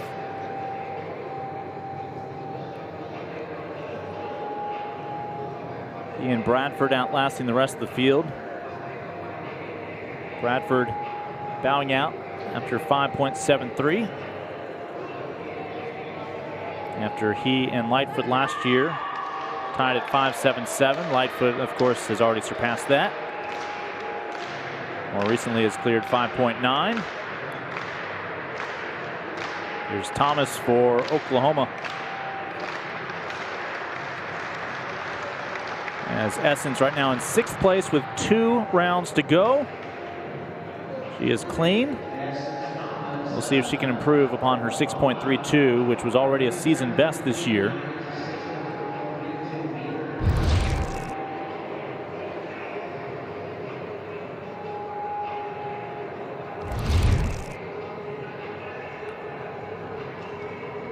First try for Casey.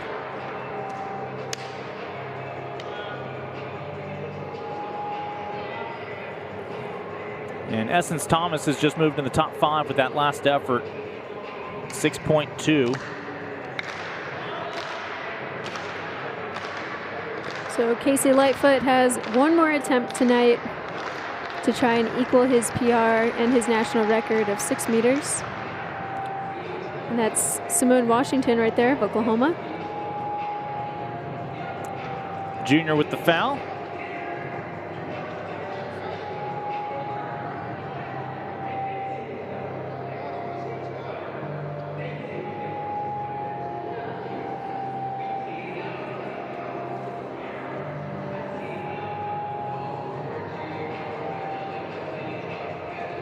Is patiently waiting. Price, the senior for K-State.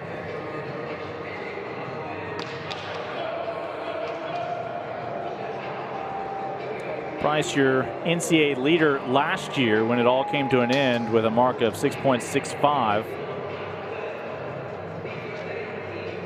If she could match that here today, that would move her up to 2nd behind Davis. Came into today 10th in the country. And in her penultimate effort, she's clean.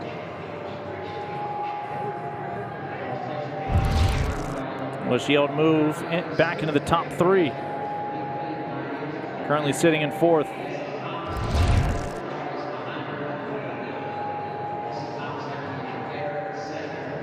And the thing that's interesting about pole vault that I've noticed over the years, you know, even when there's a competitor like Casey Lightfoot who seems light years ahead of the rest of the field and has already won the competition, obviously there's this inner battle where you want a PR, you want to do better than your best ever. But there's also a mental toll that it can take on you to make a really hard attempt and fall short. So sometimes athletes will decide to stop when they still have attempts left, just to end on a positive note. So that might be something he's thinking about right now. Jantoba Bright, again, sitting just outside the podium in 4th place with a career best 6.34. Needs at least a 6.46 to move in the top 3. Lightfoot, again, we'll confirm pole vault right now is at the record he set earlier this year, national record he set earlier this year at 6 meters even.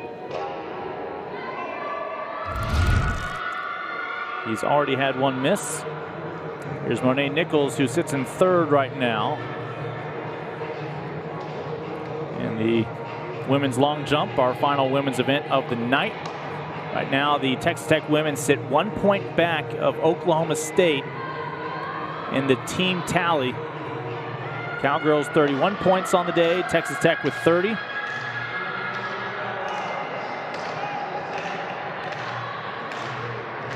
Second to last chance for Monet Nichols to move up the podium.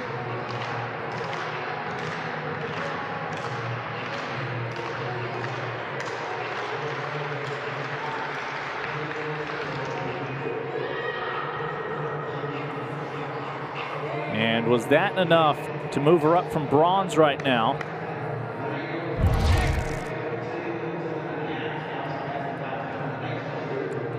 Mentioned Davis passed on the 5th round, sitting in 1st with a 6.68. that mark is her college best, so I think she feels satisfied with the effort put out today, especially given the fact that Ruth Osoro has fouled out her last 2 attempts. Here's the second bite at the apple at tying his own national record of 6 meters.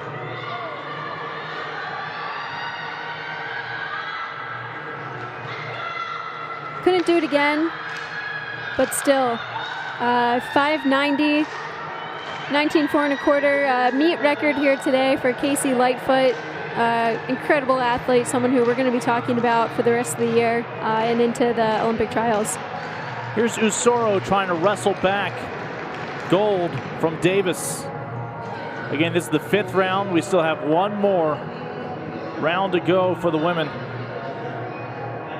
2 Red Raiders looking up at the Longhorn.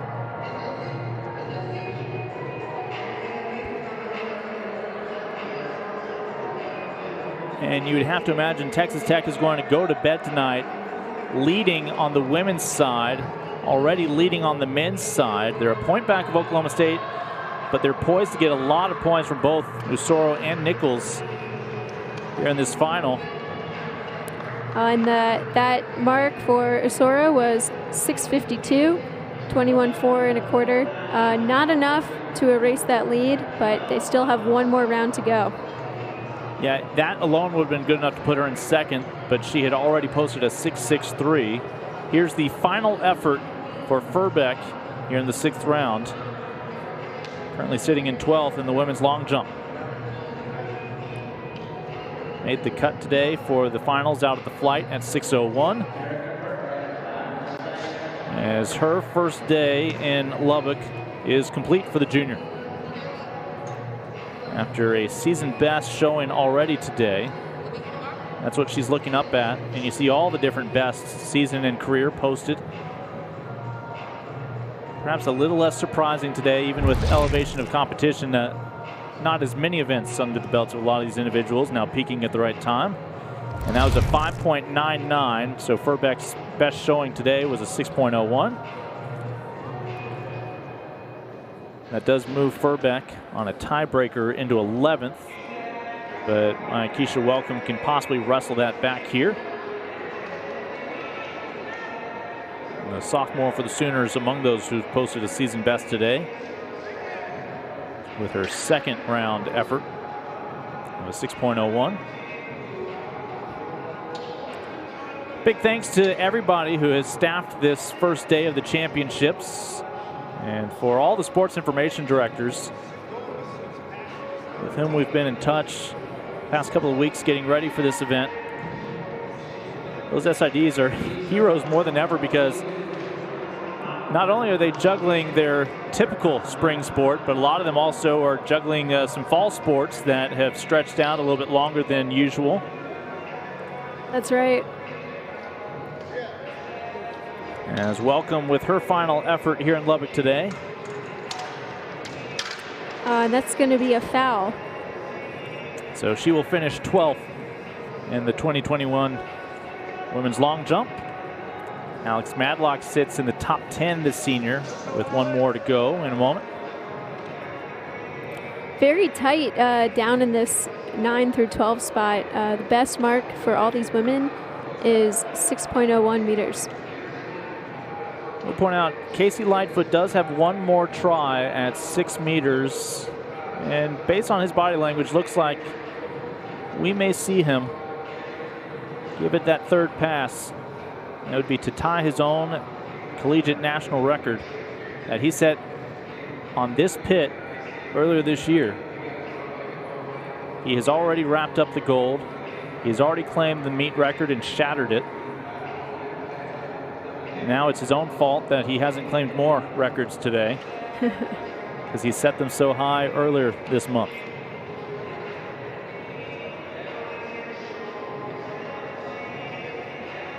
Right now, the new meet record at 5.9. The bar sits at 6. It's definitely got to be a mental battle in the pole vault. Just now getting that bar back for the 3rd pass. It seems like he's trying to talk himself back into it. You want this. I mean, the more times he can get over 6 meters, and I'm sure he's done it in practice before, doing it in competition, the better, the more you'll get used to it. And women's long jump, still 10 competitors to go.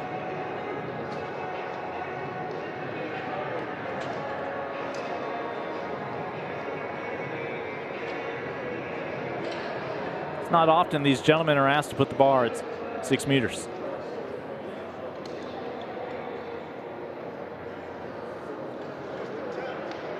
This is where you turn down the air conditioning vents a little bit.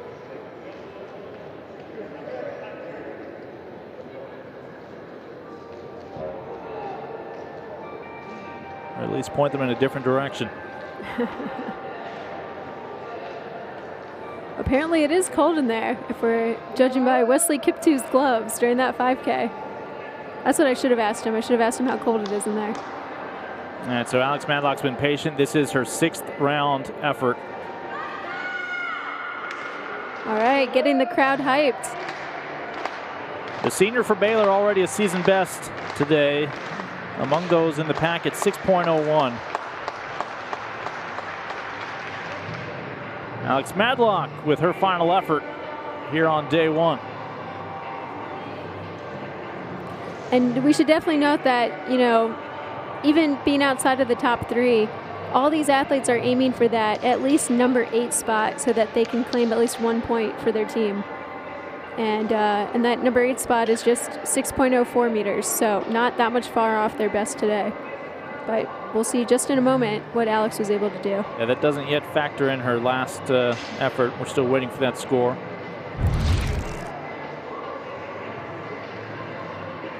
And 6 even. So just shy of her 6.01 that she posted back in the 2nd round. So that will keep her for now in 10th. And she will do no worse than 10th. And here's our women's multi-event champion. Mazovica, the freshman.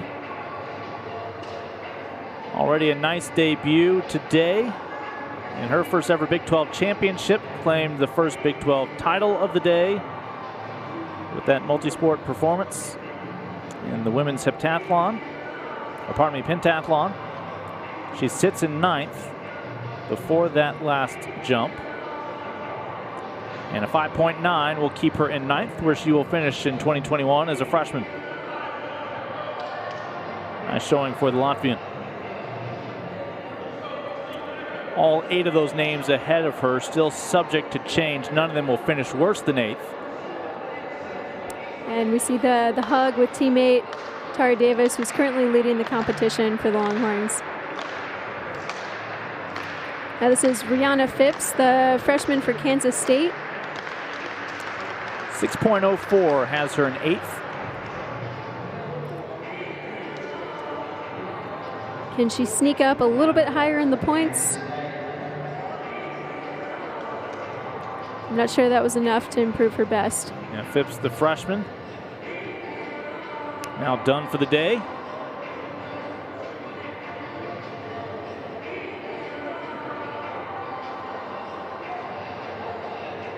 Again, all the men's events are complete. That's 4 today, another 15 tomorrow when they'll come fast and furious, especially on the track.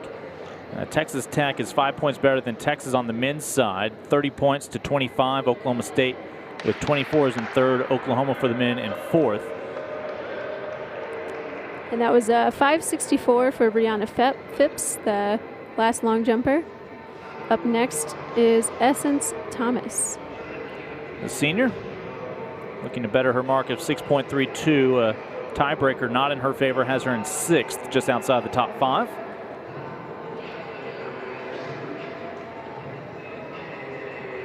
There's the women's team title picture. That is how we'll end tomorrow with the podium featuring the team titles. We aren't having individual ceremonies this year for obvious pandemic-related reasons. There will be the trophy ceremony at the end of tomorrow. Again, Oklahoma State leading the women, Texas Tech leading the men. Texas Tech on the women's side just 1 point back. And that is likely going to shift to Texas Tech women's favor after long jump has factored in with 2 Red Raiders in the top 3 and no Cowgirls.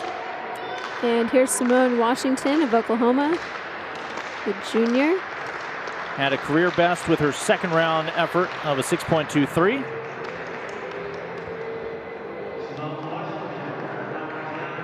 And that is her final jump here on day 1.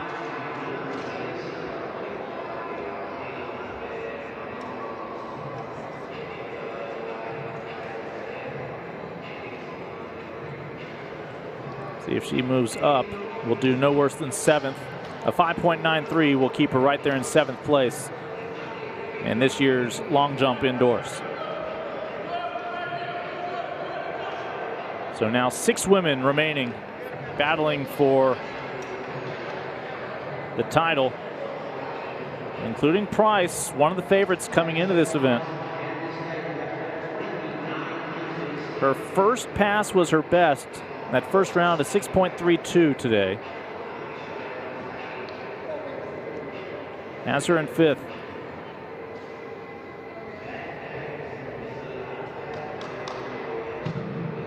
And Tasia will stay in 5th after the foul.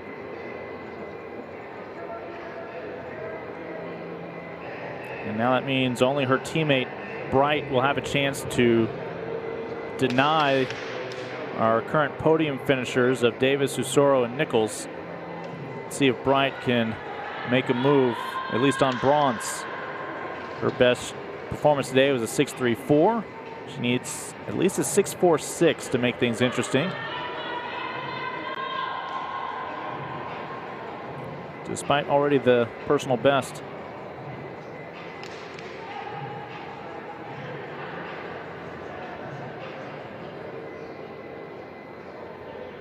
Again, a lot of prelims earlier today, but tomorrow it's all about championships, one after another. As we look forward to resuming our coverage with day 2 here on Big 12 Now. Some of you may have multiple screens going, not because multiple events here in Lubbock, but also with swimming and diving championships taking place over in Austin. Here is Casey Lightfoot with his 3rd attempt of tying his own collegiate indoor national record of 6 meters.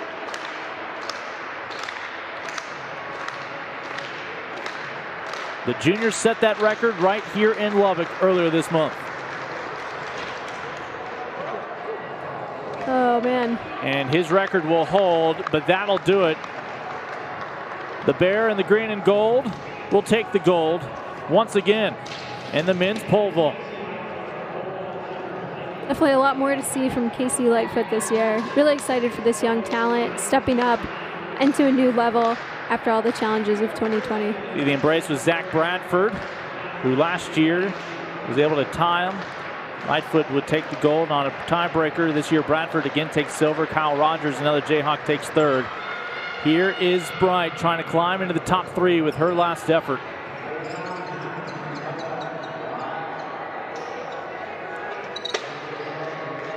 Toba was clean. It's at least a 6.46.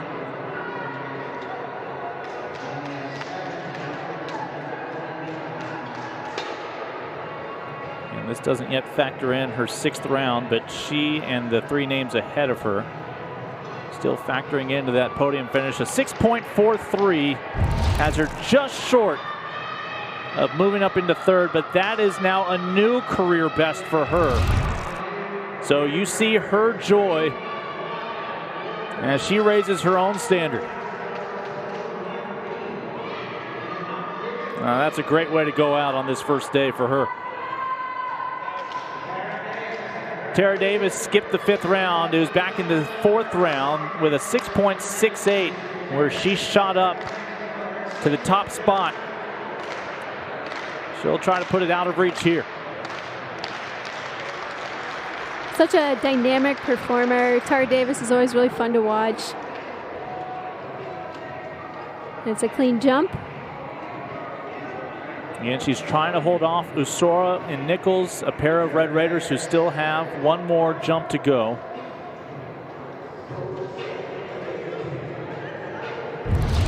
Trying to steal a peek at the official result.